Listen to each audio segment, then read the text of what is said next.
And get started. All right, hope everyone's having a good evening.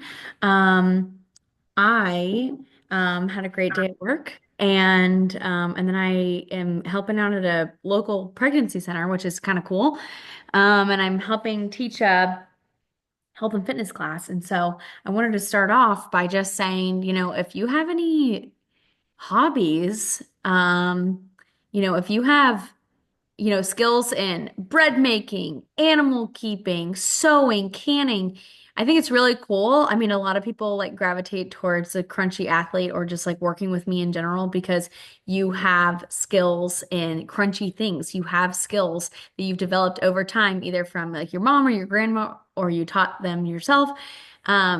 Things that you can absolutely, hi Ruth, you can absolutely share with other people. And I think if it aligns with your values, you definitely should consider taking it to a local pregnancy center because those women need help and they probably don't have the resources to necessarily like be a part of a group like we're part of a group. So I just wanted to say extend a hand to a local group. I think it's incredibly fulfilling. So just wanted to start off with that because it's been laid on my heart recently. And so just want to encourage you ladies to do that. But we're talking about two things today. We're talking our nutrition topic, we're talking an exercise topic.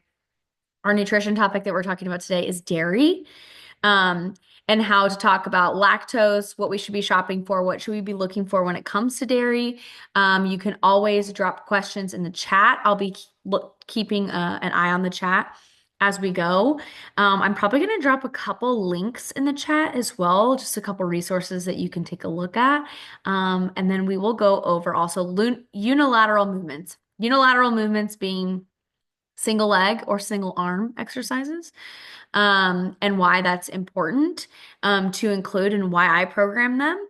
And then that versus like a bilateral movement means double leg or double arm at the same time. So, anywho, let's go ahead and start off with dairy. So, quick background on dairy. I think dairy is one of the most contentious topics, maybe outside of gluten, I would say, um, in a lot of health circles because a lot of people are lactose intolerant and have become increasingly more lactose intolerant over the years. And the background to that is basically up until the 1950s, dairy was always raw. And raw means that it's not been pasteurized and it's not been homogenized. Another option for that, or another example, I should say, is that raw dairy, obviously, we think of dairy primarily from a cow, but also think about like a woman breastfeeding her child. She's obviously going to be giving that child raw milk because she's not pasteurizing it, which is typically boiled at around 200 degrees.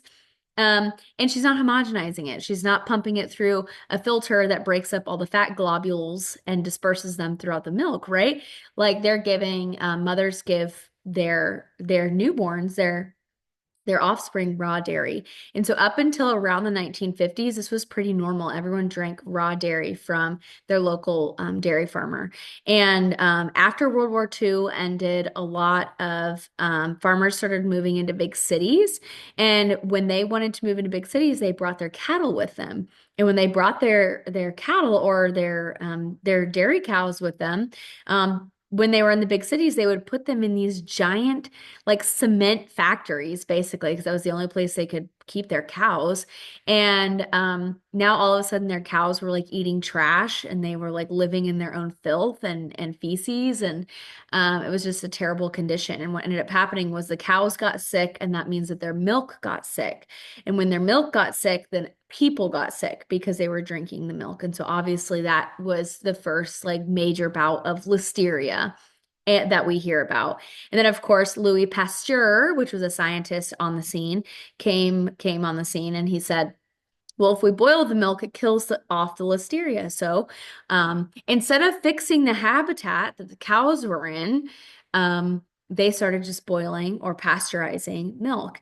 And that really kickstarted this whole fear-mongering idea behind dairy in particular. And so majority and if not all milk sold at a regular grocery store is going to be pasteurized. And it's also interesting because if you look at the labels, it'll say ultra pasteurized. It's like kind of like this, it's not fake, it's not like a marketing scam, but at the same time, it's relaying to the customer like this is ultra safe, right? Like this has no listeria in it. But the reality is someone who, maybe challenges the idea behind like conventional food or conventional medicine, the idea is that why are we boiling things when God gave us this item like perfectly intact in itself? Why are we altering it? And so there's a lot of topics regarding raw dairy, but that's kind of the basics of it. I'm definitely a firm believer of raw dairy, and I'm going to drop a URL in the chat right now. If you are interested in raw dairy and don't know where to start, or maybe you've had a friend mention it and you're like, this is scary, then I definitely would recommend downloading Liz's Raw Dairy Guide. It's a free raw dairy guide from Homegrown Education. I'm sure most of you know Liz Hazelmeyer by now. But her raw dairy guide is awesome. So I definitely would recommend it. It's a free download too. But basically, she goes over the history of it and she goes over the contents of it. But basically, if we're talking about raw dairy, right, where it hasn't been boiled at 200 degrees, the amazing thing about it is that it contains all three macronutrients in a perfect ratio, almost like God designed it perfectly, right? To not only take care of its offspring, but like think about like breast milk too. Breast milk, when you are eating a lot of high quality animal fats and animal protein, then you're able to provide for your child because your body will automatically create the proper ratio of protein, carbs, and fats. And so, raw dairy or just dairy in general, when you haven't taken the fat out of it, is a perfect combo of carbohydrates coming from the lactose, which is the milk sugar that's in it. It has protein in it. It's high in protein, which is primarily whey, and then it also has fat in it. And if you have whole milk, then the fat is automatically in that. And all of our fat soluble vitamins, vitamins A, D, E, and K, are going to be seen in animal fats. And so that is a beautiful thing about taking in or drinking or consuming whole dairy. I understand it's higher in fat. And so if you're trying to be strict with your macros, that might be a little bit more difficult to adhere to. But what I would say is if we're going for nutrient dense foods, then I am always, always, always recommending whole milk options. Another thing that you want to take a look at when you're buying dairy is even though it should be kind of a no-brainer that it should just say milk in the ingredient list, but something that's interesting is when you look at the ingredient list, it'll say like milk and then it'll say like fortified vitamin D. And basically, what that means is that when they have pasteurized it or when they've processed it, they've actually stripped the vitamins out of it. And then when they say it's fortified, it means that they're pumping back in a synthetic vitamin D back into the milk. Now, I don't know about you, but over the years have becoming increasingly skeptical over synthetic vitamins and fake medicinal things, that are being thrown at us from all over, which is another soapbox. But I'm a little bit more skeptical, especially when you see like fortified cereals or fortified or enriched, bleached flour, right? It means that they've stripped all of the natural nutrients from it and then they're pumping back synthetic versions into it. And what it ends up happening is because our body's getting a signal that that is being consumed regularly, even though it's not the most bioavailable form of it. So, for example, vitamin D, synthetic vitamin D is not the most bioavailable form of vitamin D. What happens is your body says, basically it operates kind of like a hormone and it has a negative feedback system, meaning that if you're consuming a lot of synthetic vitamin D, it's not being very bioavailable, but your body's still registering that you're getting some of it. And so what happens is your body goes, oh, you're already getting it. We don't need to make our own. So then it shuts down your natural production of vitamin D and your natural synthesizing of vitamin D from the sun and also from animal foods. And so what I would say is, there's 10,000 reasons to consider raw dairy. And I can go ahead and put up another search engine for you real quick. Um, the Real Milk Finder from Weston A. Price is the best. I'm sure we're all familiar with Weston A. Price at this point, but I will put it in the chat.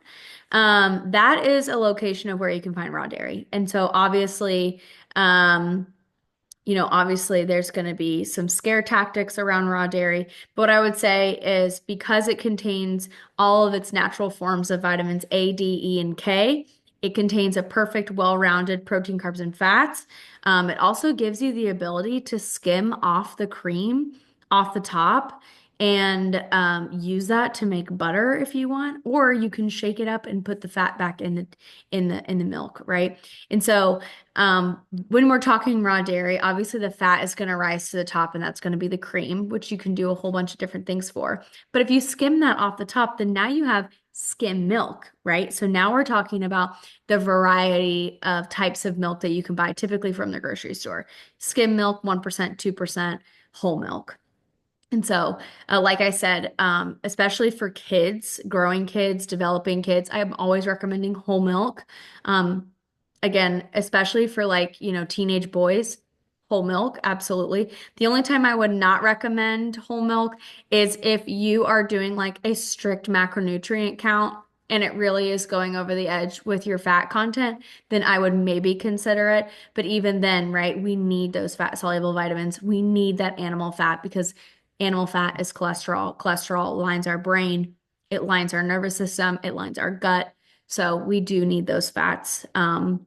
And it's so nutrient dense too, right? Like the more nutrient dense items that we're eating, the more satiated we'll be, the less we will want to munch and go after foods that are highly palatable and don't have a lot of nutrition to them, but have a lot of calories. Things like chips, cookies, crackers, things that we're always like snacking on doesn't have a lot of nutrients to it, but we can eat a lot of it. Per usual, my dog's barking. Sorry. This happens every month. I have a Great Pyrenees. I'm sorry. It just happens. You ladies are farmers. You understand Great Pyrenees. Um, Give me one sec. I'm going to mute myself so I can yell at her. I apologize.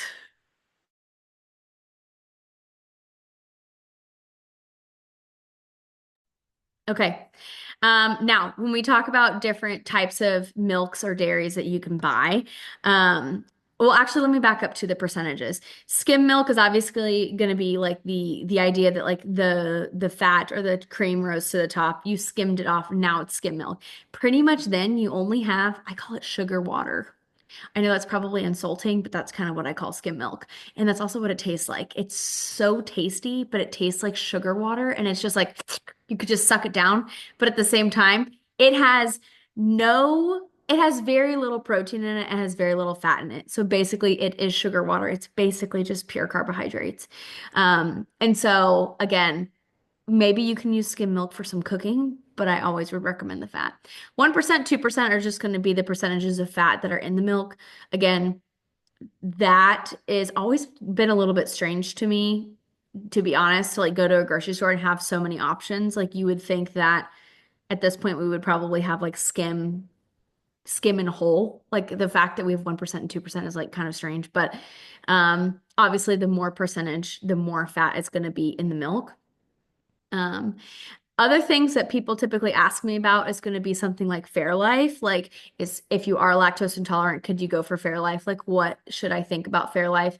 The reality is that on one hand, in regards to being like a performance professional, in regards to like thinking about nutrition and like thinking about like getting in that protein that we can, but also on the other hand, like having that crunchy perspective where we're considering the ethics and the environment. I think we all know at this point that like Fairlife, the brand, like ethically does not take care of their animals well. Like their animal welfare is like really terrible. And I think we've probably all seen like that, those videos and things. But on the other hand, why does Fairlife work?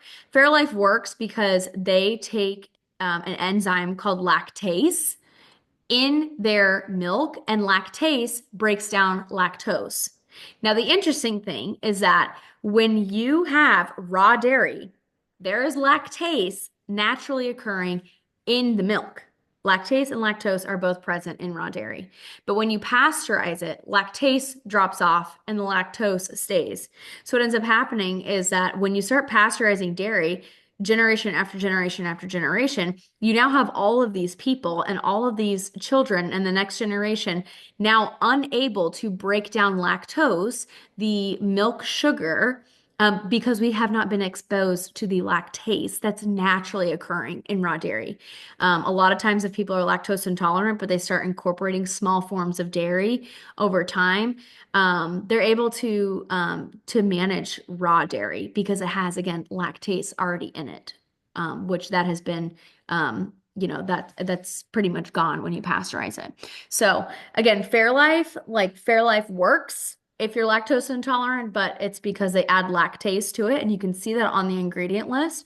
The times that I'm pretty much consuming Fairlife, I'll be honest, is like a gas station protein shake.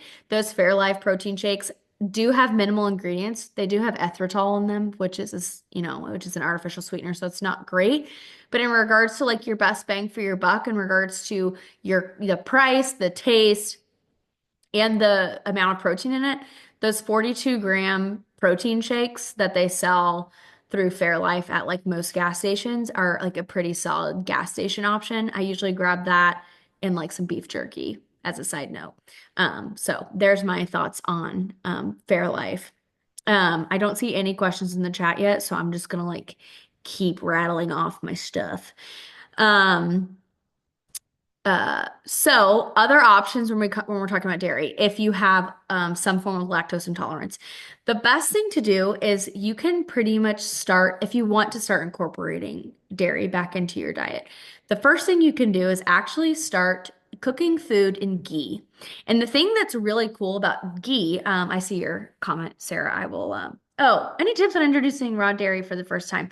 Well, basically, I would do this. I'm about to tell you. So let me know if you have any more questions as I go. But the first thing you want to do is basically start cooking your food in ghee. And what is ghee? Ghee is basically where you take milk and you put it in a pan and you saute it. And something happens, it's really cool, is that the milk solids start separating from the milk fat. And the solids you can actually like scoop out. So that's going to be the lactose that's in it. You're scooping those enzymes out and that sugar, those carbohydrates out, and keeping the fat or keeping the oils. And the oils that you're keeping is ghee, and you can start cooking in that. The cool thing about that is that like it is from milk, it's from dairy. So you can start incorporating some of that into your gut microbiome just through using ghee. And then from that, you can start moving into cooking your food in butter, but a high quality butter. The yellower the butter, typically the better. And obviously, from a typical grocery store, the best option is going to be Kerrygold. I buy some food from Azure, which I know a lot of you probably buy things from Azure Standard. Azure has a really amazing, like European salted butter that I use, and it's like very yellow. And that just means the more yellow it is, it means that the more that the dairy cow was on grass.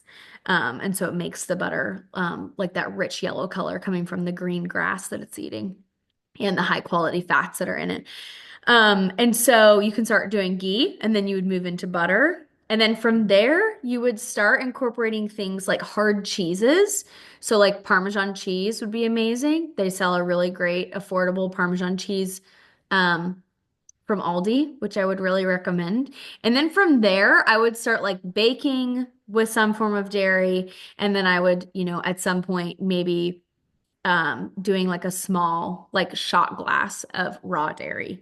Again, if you like have been pretty lactose intolerant for a long time, but you want to try raw dairy, then like go check out a local farm near you, use that real milk finder, and just start with like a shot glass of raw dairy and like just see how it goes. Like if you get, gassy or anything like that, then take it a step back, go with Parmesan cheese, which by the way, Parmesan cheese in a in a wheel is raw. It's raw cheese. Most Parmesan, I think all Parmesan is raw cheese. So that's also a great way to start incorporating that lactose and lactase back into your diet without having to just drink dairy straight up, right? That seems probably a little scary for some people that haven't had like milk in a long time. So that is a way that you can incorporate it. Ghee, butter, Parmesan cheese, or hard cheeses, and then go into like a small shot glass of raw dairy would be ideal. Any last questions about dairy? Well, actually, I was also going to talk quickly about yogurt and cottage cheese because I think those are great sources of protein that we can lean into. Um, I will say, since we're the crunchy gals, you can make homemade yogurt so stinking easily in an Instapot. You don't need an Instapot. You can make it on a stove, like in a Dutch oven if you want, or in a stock pot or something. But an Instapot yogurt setting is incredible. But I will say, in my personal opinion, because you have to boil the milk ahead of time, that's part of the yogurt process. I don't use raw dairy when making yogurt because I'm boiling it anyways. And so sometimes it's like, okay, am I going to go out of my way to find my raw dairy and then also pay a premium price for my raw dairy just to boil it at home? Probably not. But that's just my choice. You can absolutely, if you have access to a lot of raw dairy and you're passionate about this, girl, make your own homemade yogurt and you can make Greek yogurt. And Greek yogurt has a ton of protein in it. So if you're not doing that, that could be another skill that you can work on and learn, be more independent. Um, oh, Sarah, if you skim the cream off the raw milk, does it keep enough fat in the milk? Or are you making it more like 2% if you do that? You're basically making it, I'm not exact here, but you're basically making it skim milk. You're making it skim milk. Now, I don't think that's necessarily bad because if you think in the olden days and you think in the olden times, people had raw milk and then they would separate it and make butter and buttermilk and then they would use the skim milk in their cooking or they would drink it, right? But the difference is here in America, excuse me, we're typically buying butter and buying cooking oils. And then also, if you're buying raw dairy, now you have like double the butter. You're like eating double the fat. Does that make sense? I don't know if that makes sense. I only have two ladies with their videos on. Does that make sense? Or does that not make sense? Okay. Okay, perfect. Okay, thanks, Sarah. I appreciate that. It's basically making it skim milk, but I really wouldn't worry about it because if you are getting raw dairy and you're separating it out and you're making your own butter, that is how people have been doing it for thousands of years. And I would not say that you should be concerned about that. The only time I would say maybe you're going overboard is if we're like, doing whole milk raw dairy, like, and extra butter and avocado, like all of that extra feels like that's not typically in line with like how humans have gotten their dairy in the first place. Does that make sense? I don't know if that was like a lot. Okay. Perfect. Last thing I was going to say was about cottage cheese. Cottage cheese recently has been making a major comeback and it's a little bit more expensive. And I've not ever personally made cottage cheese, but I do like cottage cheese. I think it is probably an underutilized option. So I would say if you need, again, more protein throughout the day, look for a good quality cottage cheese. There's a brand in mind that I cannot think of the name right now, or I can't, yeah. I think it's like cultured something. Um, it's like a bluish tub, cultured something. It's a really great brand. It's a little bit more expensive, but you can mix that with, I know a lot of people that mix it with like tomatoes or they mix it with fruit. Good culture. Thank you. Yes, great brand. And Kelowna. Yeah, I agree. Kelowna is a great option for like a low temp pasteurized any dairy. Like they're great. So, okay, that was a lot. I'm going to give the chat like 10 more seconds and then I'm going to move on to unilateral exercises. You did make it once. It's a lot of work, not for the product. Are you talking about the cottage cheese, Ruth? Yeah. Okay, that's kind of what I felt. I kind of felt like that too. Which it kind of, when you start making your own stuff, one, you start realizing this is why a lot of women stayed home because it takes so freaking long to make bread and yogurt and cook all your meals. Like it takes so long. Like It's pretty astonishing when you start like doing all of these like old school traditional skills like in the kitchen. You're like, no wonder people like didn't have two incomes. Like this is like a full-time job over here. I mean, it still is, a lot of you are staying home, but at the same time, it's like, golly. So I agree. Um, Okay, perfect. Okay, unilateral exercises. So these are going to be things like lower body unilateral exercises are going to be like lunges, step ups, single leg RDLs, Bulgarian split squats, single leg calf raise, right? Upper body, it would be like a single leg or a single arm overhead press or a single arm row or even a single arm curl, anything like that. Um, I always train both unilaterally and bilaterally. And the reasons why is because you can typically lift more bilaterally. A back squat, for example, both legs are moving together. Not only because you have double the musculature, but you also have very balanced brain power. Your brain is efficiently sending signals to those muscles to make you balance, to know where you are in space, which is proprioception, right? It can recruit all of those muscle fibers at once and you can lift a lot of weight. Now, you would want to think that if you can back squat 100 pounds, you should be able to do like a single leg squat for 50 pounds, right? You would make that assumption because it's just, oh, it's half the weight. I'm using only one leg, right? But that's actually not totally how it works. In theory, sure, but in reality, that typically never happens. And the reason why is because now you're working on balance. Now you're working on posture. Now you're working on core strength. Now you're working in a plane of movement that you're just not normally used to. And so majority of the time, if you can bench 200 pounds, you probably cannot press single arm press 100 pounds. It usually is, it's just not linear like that. And so the thing though is that you get a lot of those small muscle movements in unilateral exercises that you typically aren't getting in a bilateral exercise. So bilateral exercises, both arms, both legs moving at the same time. That is great for pure raw grit strength. You want to have a high load, high stimulus, a high progressive overload, high muscle mass increase. Unilateral exercises are that balancing, typically accessory exercise that is getting all of these fine-tuned muscles in order to work on your stability, mobility, range of motion, again, balance, all that good stuff. So a couple different things to keep in mind when we're doing unilateral exercises are that unilateral exercises, the whole goal is to fix muscle imbalances.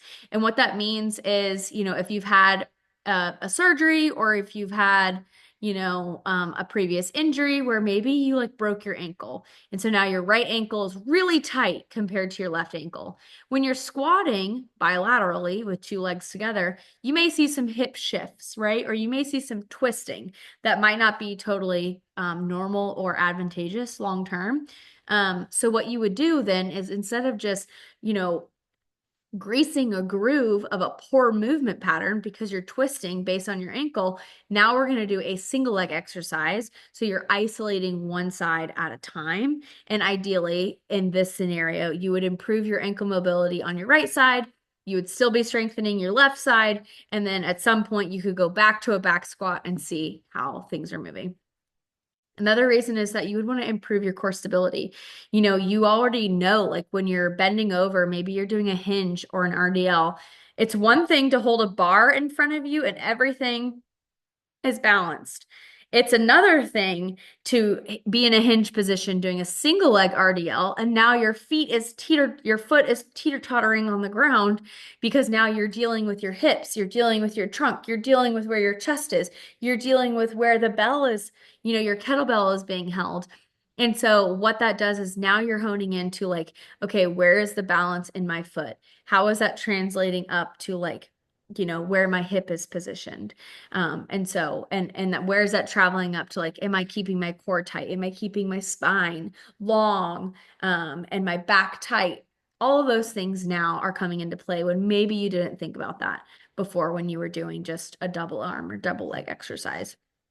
Another thing that's really important, especially as you get older, and especially if you're done like playing formalized sports, is that it does improve like athletic performance. And what I mean by that is it is improving your agility, it's improving your coordination, um it's applying more of like an open like environment for you rather than a closed environment. The maybe the difference is I can use like a sport, for example, right? Like baseball, closed sport. You know exactly what's going to happen every single play for the most part, right? The pitcher is going to pitch the ball to the catcher. Closed sport, right? Whereas soccer or hockey, for example, it's open. Everything's moving and flowing, right? Everything is going boop, boop, boop, boop, boop. That's kind of how I visualize unilateral versus bilateral. Bilateral exercises feel very closed off to me. It's very like predictable. You know exactly what it's going to look like. A single leg or a single arm exercise, all of a sudden things get a little tipsy. You don't know where you are in space. And so that's kind of like an open idea to me. And so that is so important to be able to manage that new stimulus as you get older because you think about things that are like small, right? Like, you know, I don't know if you guys have seen these videos lately, but like people skipping, like you learn or you forget how to skip as you get older. Well, skipping is a single leg exercise. Jogging, it's a single leg movement. Walking is technically double leg because you're going to be planted at the same time. But when you start to jog, it's now a single leg exercise because there's only one foot on the ground. And so when you think about it that way and you think about the functionality of being able to do a single leg exercise or maybe catch yourself if you stub your toe or if you trip, like that is a direct correlation to your quality of life and your longevity and vitality as you get older.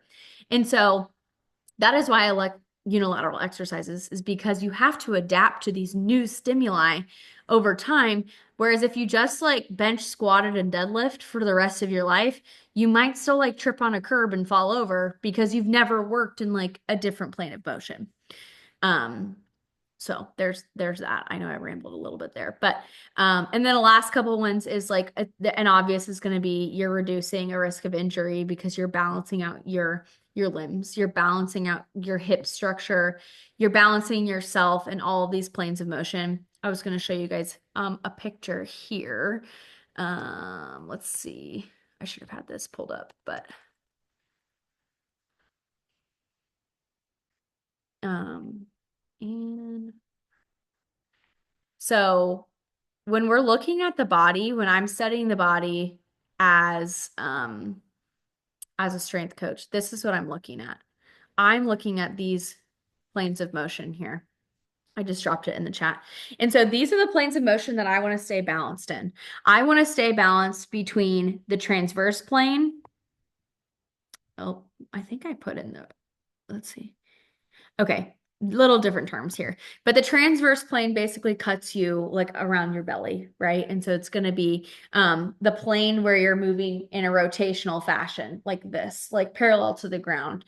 The sagittal plane is when you're cutting yourself in half left to right, and then the frontal plane is when you're cutting yourself down the sides of you. And so if you're working in the sagittal plane, then you're working forward and back. If you're working in the frontal plane, then you're working left to right. And so when I'm thinking about unilateral exercises, I'm thinking about these planes. I'm thinking, I want my body to be balanced, upper body and lower body. My body should be balanced left to right, and my body should be balanced front to back. And so think about different exercises, right? Like let's take front to back, for example. Squatting is a primarily like anterior exercise where you're using the front muscles, quads primarily, and then think of a deadlift where you're using your posterior muscles, your glutes and your hamstrings. You obviously should be somewhat balanced in musculature and in strength in general, you're being between your front and your backside, so your anterior and posterior. Not to say that those numbers necessarily should be identical. Your squat numbers and your deadlift numbers will not be the same. But in regards to how you're standing and what your posture looks like, your musculature dictates your posture, not the other way around, right? So we want to be balanced throughout. And those are going to be the planes that I'm typically looking at. I have 5 minutes until it's booting me off. So let me hear your questions.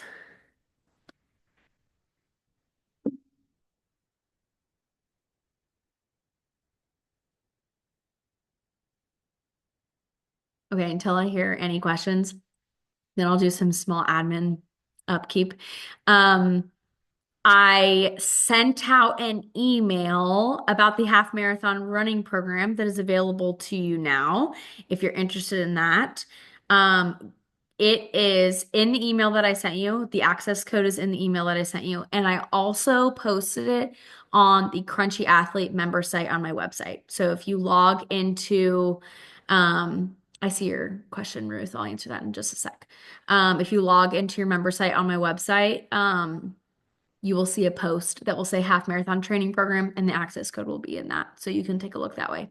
Ruth says, if we notice big differences like left to right, how do we build the weaker side? Great question. I should have answered this from the beginning, and I apologize. Um, but the easiest way to do that, let's say, is okay, great. Here's a great example. So in sport, a lot of times sport will breed, imbalances typically because you think of a pitcher, right? A pitcher's only pitching with his right arm. Over time, over like a decade, of course, he's going to be so off balance, right? For me, I hurdled, running track and field. And so if I'm always going over with my right leg, of course I'm going to be imbalanced in my hips. I'm going to be imbalanced in my hamstrings. And so what I would say is when we now are kind of stepping out of performance, but we're seeing some of those patterns pop up, and now we want to be really balanced, the best thing to do is to do your unilateral exercises. But when you're doing your unilateral exercises, let's say my right leg is stronger than my left leg. Maybe I have assigned 4 sets that day.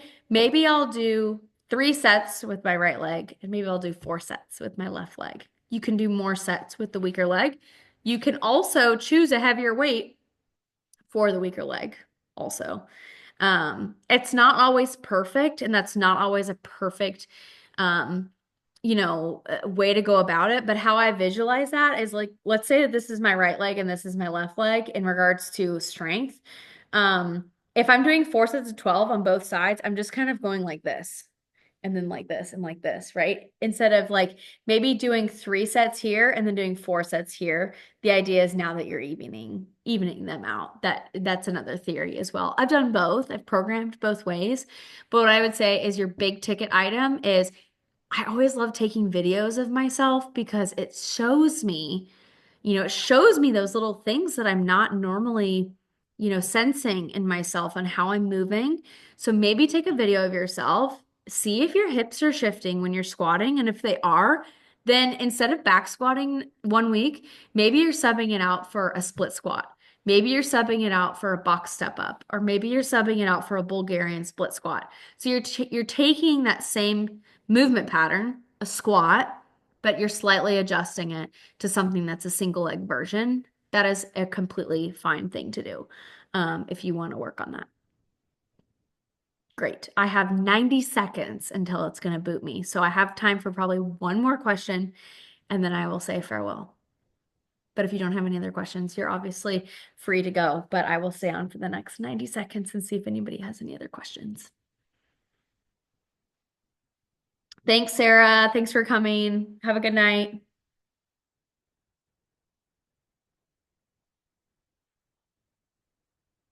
Perfect. All right. Bye, Abby. See you.